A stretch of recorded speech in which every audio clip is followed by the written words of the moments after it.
Good morning, guys. Happy Monday morning. Back to the grind we go, huh? So I was thinking here as we're going through another thunderstorm here. It looks like it might have just finished up or anything, but so I was thinking because I keep hearing this comments come in every once in a while from in the comment sections or maybe in an email or something like that. Many of you guys tell me all the time that, your kids, your spouse, your neighbors, everybody seems to think what you're doing is a waste of time, a waste of money, a waste of brain cells. Okay. But it poses the question of why do people think prepping is pointless? Okay. And the answers are actually pretty easy to figure out if you've ever studied the human mind and the human condition. Okay. So, first off, your husband, your spouse, your wife, your kids, whatever, they either aren't aware of or they're just ignoring the threats that are out there. I mean, and we've seen this all too often in the last couple of years.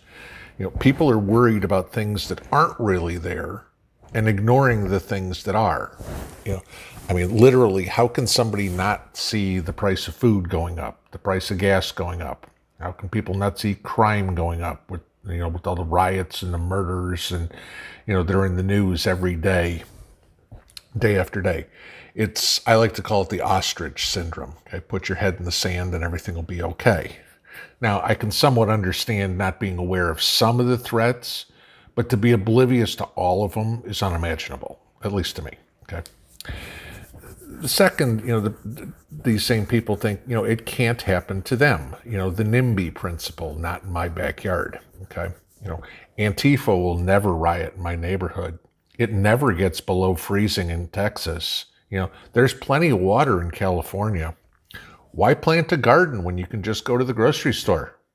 I actually had a neighbor tell me that a couple of years ago when we moved here. Okay. It's funny, but I think everyone, and I mean everyone, okay, can relate to one of those examples or something very similar in the last couple of years. Then you get all these people again, they don't want to be called a tinfoil hat wearing wacko. Yep, we've all thought this too, okay? Maybe we've even been called it, okay? It's human nature. We all want to be accepted and liked by others. Never going to be with everybody, but you want most of the people to at least like you or not hate you, let's put it that way.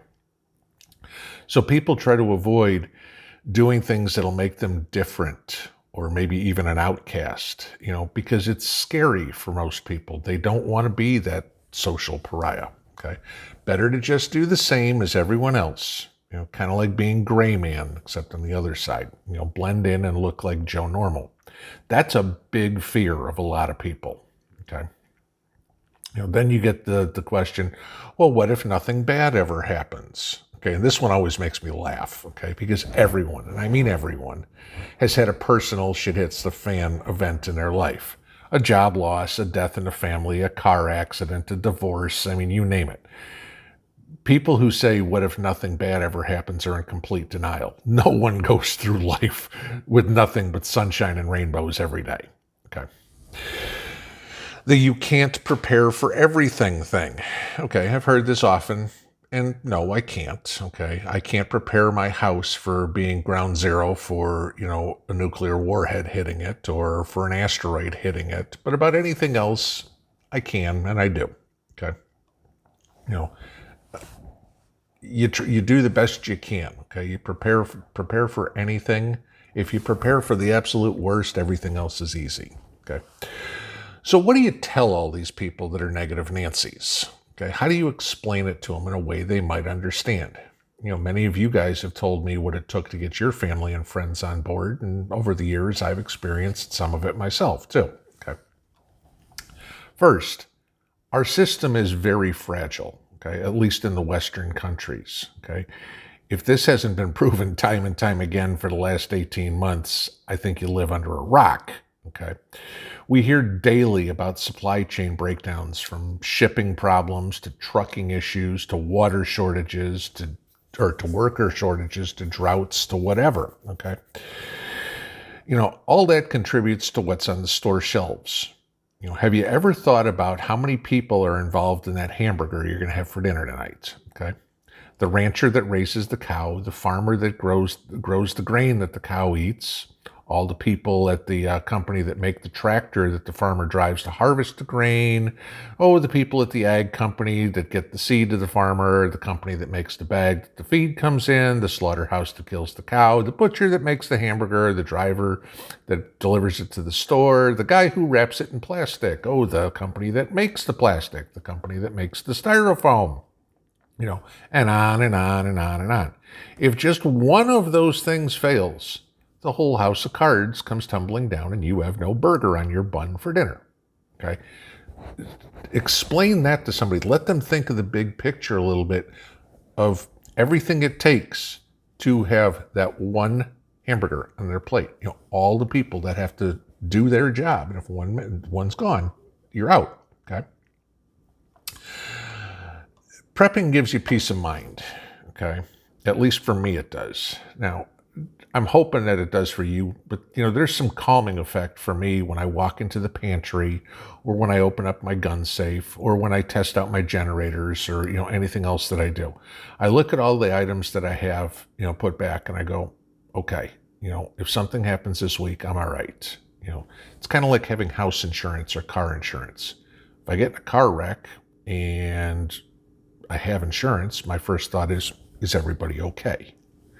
If I got in a car wreck and I didn't have insurance, it would be first, is everybody okay? And then, holy shit, what do I do now? Okay, I don't have a car. Okay, prepping's just another type of insurance. It's just not that it's mandated by the government or your mortgage company that you do it. Okay, why does a mortgage company require that you have homeowners insurance? So they're prepared in case your house burns down. Prepping keeps them from making, it's just, they're prepping for the worst. Why don't you do the same? Okay.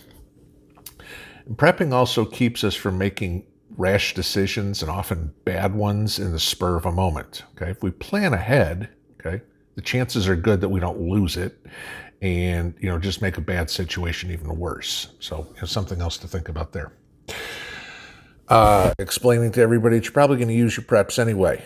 Now, if you're buying what you eat, you're properly rotating your food, you're not going to have much go to waste, okay?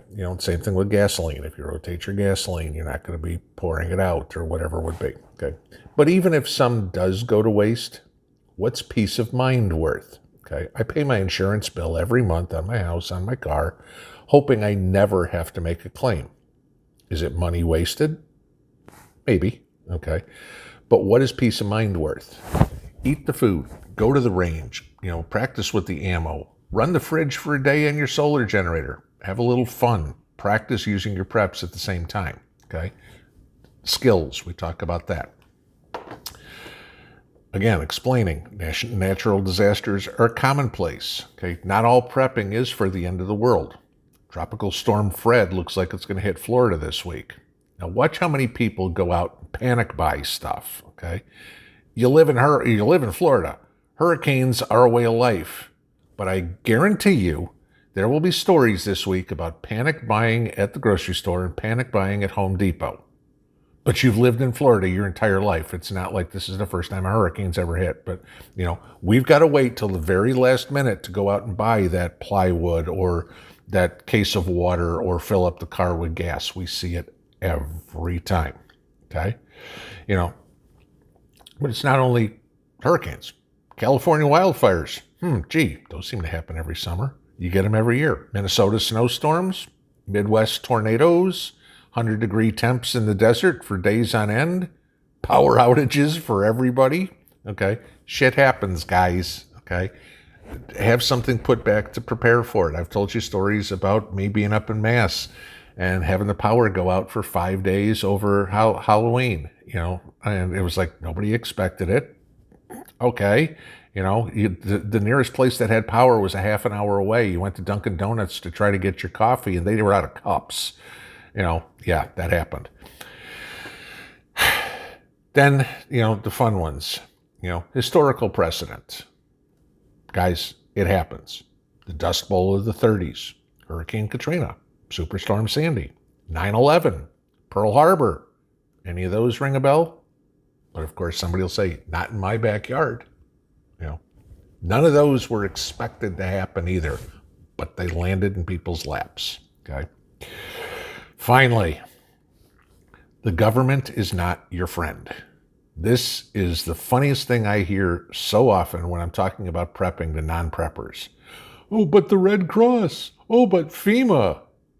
Now, if there's anything we've learned in the last 18 months, and certainly in the last 8, is that we can't count on the government to ever do the right thing, okay? You know, after all, Ronald Reagan said it best when he said the 9 scariest words in the English language are, I'm from the government and I'm here to help, okay? Guys, keep prepping. Your family and friends will eventually come around. Personally, I've given up hope trying to convince everyone they need to prep, but at least the ones that are closest to me, I'm never going to give up on, okay? Don't give up on them either. Like prepping, it takes a lot of work, but it's worth it in the end, okay? And you'll love them anyway, so you do anything for them. It's just how it kind of goes. All right, guys, have a great Monday. We'll see you on the other side. Pinball out.